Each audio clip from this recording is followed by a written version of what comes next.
First, we believe that all nations and peoples deserve to live in security and peace. We believe that the sovereignty and territorial integrity of every nation must be upheld. And we believe that every nation matters, no matter their size. We believe that bigger nations should not dictate to smaller nations, and that all nations should play by the same rules.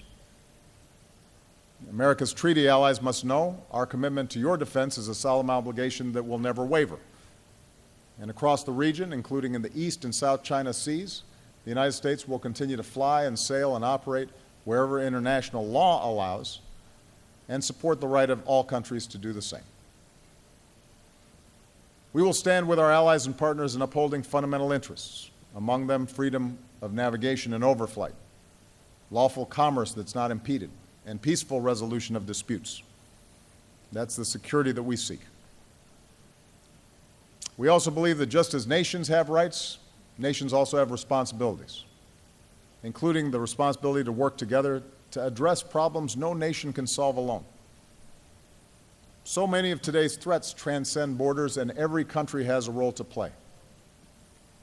We will have to cooperate better together to stop terrorist attacks and to prevent the spread of the world's most dangerous weapons. We will have to work together to avoid the worst effects of climate change. We have to work together to stop the horror of human trafficking and end the outrage of modern-day slavery. These are areas where we seek deeper cooperation.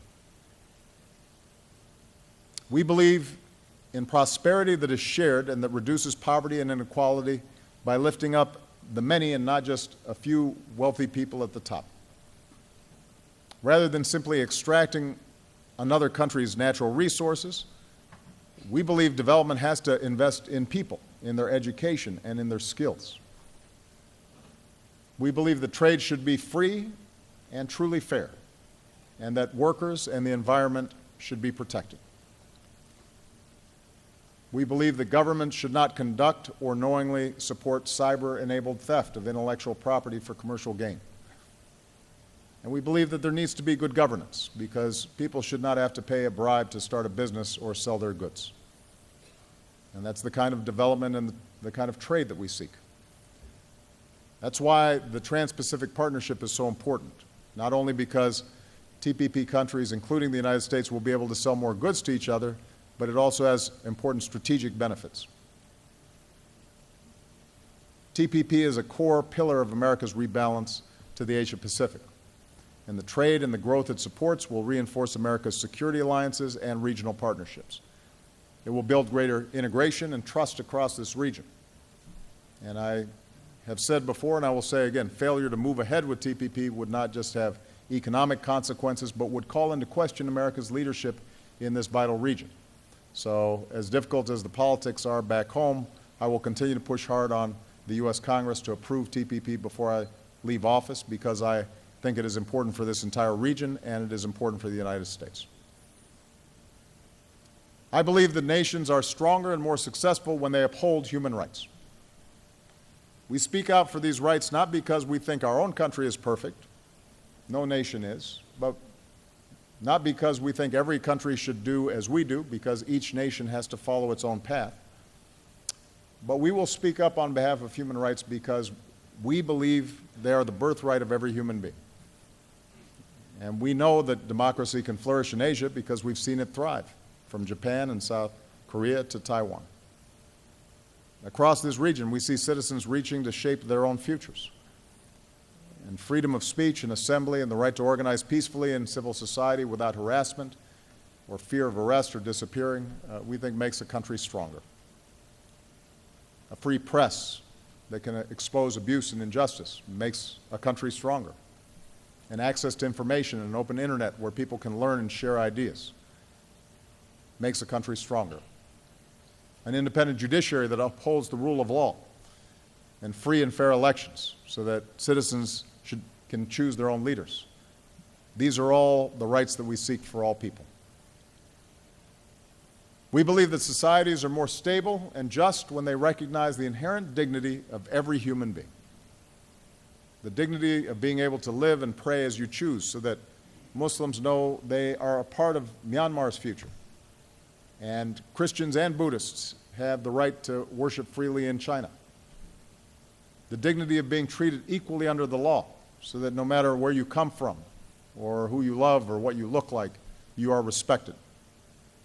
And the dignity of a healthy life, because no child should ever die from hunger or a mosquito bite or the poison of dirty water. This is the justice that we seek in the world. And finally, we believe that the ties between our nations must be rooted in friendship and trust between our peoples. I think of several Laotian Americans whose families came to the United States as refugees. Our nations are connected not just by policies, but also by people like John Duong Dara, whose family settled in our state of Nebraska, and after high school joined our military, served with our elite special forces, and ultimately gave his life for our nation. His mother said he is a son of the Lao people, and he sacrificed for us, and we honor him.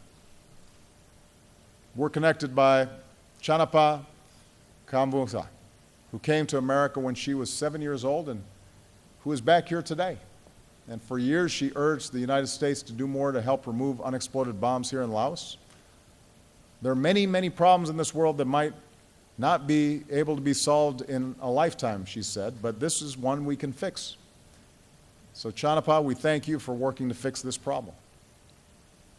And we're connected by Stacy Pengwat, who's here as well and who I met earlier. Her parents came to America and stressed the importance of education, and today this proud Laotian American serves at our embassy here in Laos. I feel a sense of home, she says, as if I've known this country before through my parents. It feels like we've come full circle.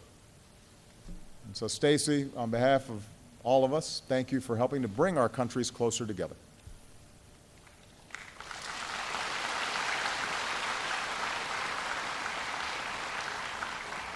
So these are the values that guide us, and this is the partnership that America offers here in Laos and across the Asia Pacific.